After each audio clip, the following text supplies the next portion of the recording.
అందరికీ నమస్కారం అండి. ఇక్కడికి వచ్చిన పెద్దోళ్ళందరికీ కూడా అదే నమస్కారం. నాకు ఏం మాట్లాడాలో అర్థం కావట్లేదు. First time producer sir thank you sir. ఇంకోటి మా సతీష్ అన్న అసలు నాకు ఛాన్స్ వస్తుందని నేను అసలు ఎక్స్పెక్ట్ చేయలేదు. డైరెక్షన్ చెప్తాను నాకు వచ్చు కదా. డైరెక్షన్ డిపార్ట్మెంట్ అందరికీ, ఇంకా నాతో పాటు యాక్ట్ చేసిన ఇగో వీళ్ళందరూ ఇలాగే ఆడుకుంటూ ఉంటారు నాతోని.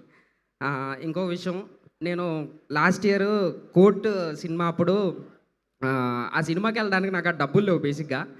అయితే ఆ రోజు ఒక్కరోజు 10 minutes గ్రాసరీ డెలివరీ ఆ రోజు ఒక్కరోజు చేసి నేను ఆ రోజుకి డబ్బులు సంపాదించుకొని ఆ సినిమాకి వెళ్ళడానికి చాలా తిప్పలు పడ్డాను. ఇప్పుడు కరెక్ట్గా 1 yearకి వాళ్ళతో పాటు నేను ఇప్పుడు యాక్ట్ చేస్తున్నాను. నాకు అసలు ఏం అర్థం కావట్లేదు. ఏమో థ్యాంక్ యూ సో మచ్ అందరికీ.